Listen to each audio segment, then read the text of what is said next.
انت بجد هتسيبني يا احمد؟ بجد هسيبك؟ شوف انا حاولت كم مره عشانك وجيت اتقدمت لك كم مره. اهلك ردوا عليا قالوا لي ايه؟ هو انت مش المفروض شاريني؟ اللي بيحب بيحارب لاخر نفس. لاخر نفس؟ ده انا نفس اتقطع. شوفي كم مره انا جيت لابوكي واتكلمت معاه. شوفي كم مره باباكي قال لي لا على حاجه انا يمكن كنت مقدمها له، يعني شقه قلت له عندي، عربيه قلت له معايا، اكتر من كده ايه؟ بجد؟ من تالت محاولة بتقولي ان انت حاربت علشاني؟ انت لو ما تستاهليش ان انا اجيلك ما كنتش جبتك 3 مرات. باباكي رفضني كل مره بسبب حاجه تافهه جدا.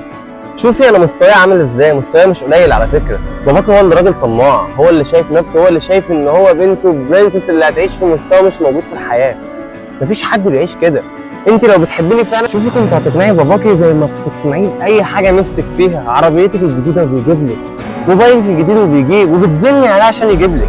اما عشان واحد بتحبيه ما بتزنيش وشايفه ان انا المفروض اللي بجناحات وهاجي اطير اخدك من بيتك. الدنيا مش كده، الدنيا اصعب من كده بكتير. يعني لو انت شايفه ان انا مستوايا ده يترفض يبقى انت باباكي ولا عيلتك تناسبني. ولحد هنا تمام. شكرا يا صاحبي، لحد هنا سلام.